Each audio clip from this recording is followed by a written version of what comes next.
Welcome back to State of the Nation. I'm Michael Portillo.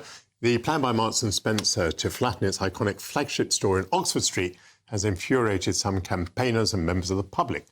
The retailer says that low footfall and poor building quality require it to demolish the almost century-old building and to construct a super modern mixed-use unit on the site.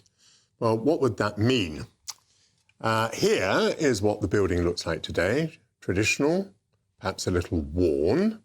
It extends into the building by the side. However, the M&S replacement proposal is the kind of thing that the late, great Robert Hughes would have described as a peculiarly modernistic hell of repetition and loneliness.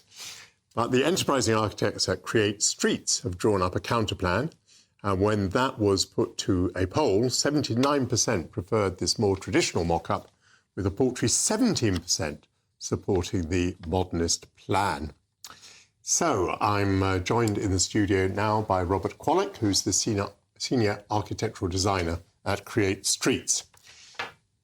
Okay, in this case, you've been able to produce a nice-looking design which draws on the 1930 building, extends it down the street, I believe creates the same space that Marks & Spencer are looking for, and does it supposedly at the same cost. So big tick for that. However, is this a principle that could be more broadly rolled out? I'm thinking that if we ask the public what they like in buildings all the time, is there not a danger that we're drawn to sort of hideous pastiches? I think of all those supermarkets who apparently have tried to make their buildings look traditional. They've given them sort of clock towers and arches. They are pastiche. And personally, I find them absolutely hideous. As do I. Well, quick correction there. Because it's not our design, the alternative proposal, but actually one by our friend Francis Terry, who's sort of the eminent classical architect, son of Quinlan Terry. Oh, yes. And he's been working with us for about 10 years on a variety of projects. And, well, yeah, we just thought we could do an alternative which was quite a bit better. But to your question about, sort of pastiche and is this applicable to other supermarkets? I mean, it really depends on the context. Something that we find with a lot of the visual preference surveys we do, and we do quite a lot of them, it's not just the one that we did for Marks & Spencer's, is that people, it's not really so much about a particular style for most people, whether it's traditional or modernist, but really about having variety and pattern, sort of complexity, symmetry.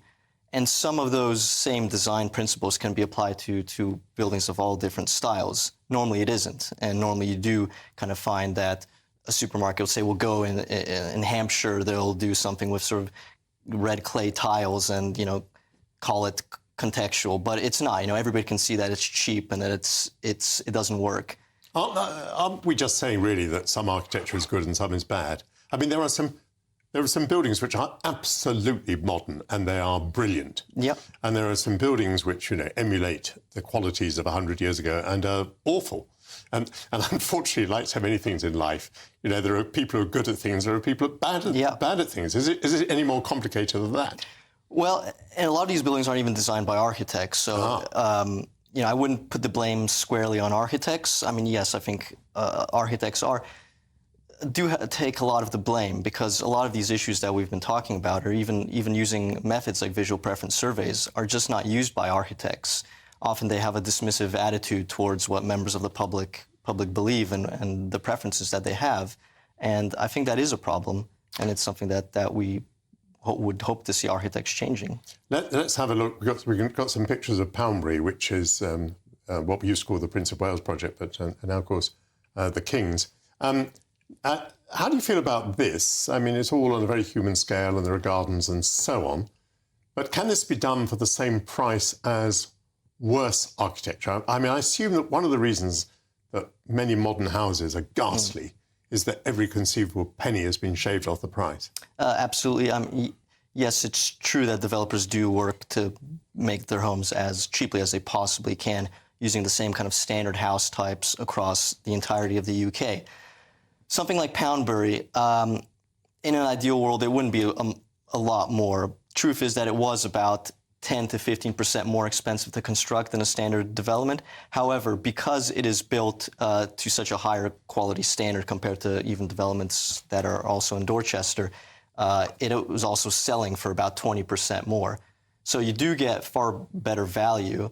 And if you can include higher quality asks within, say, something like a design code, then actually that quality can come out of the land value.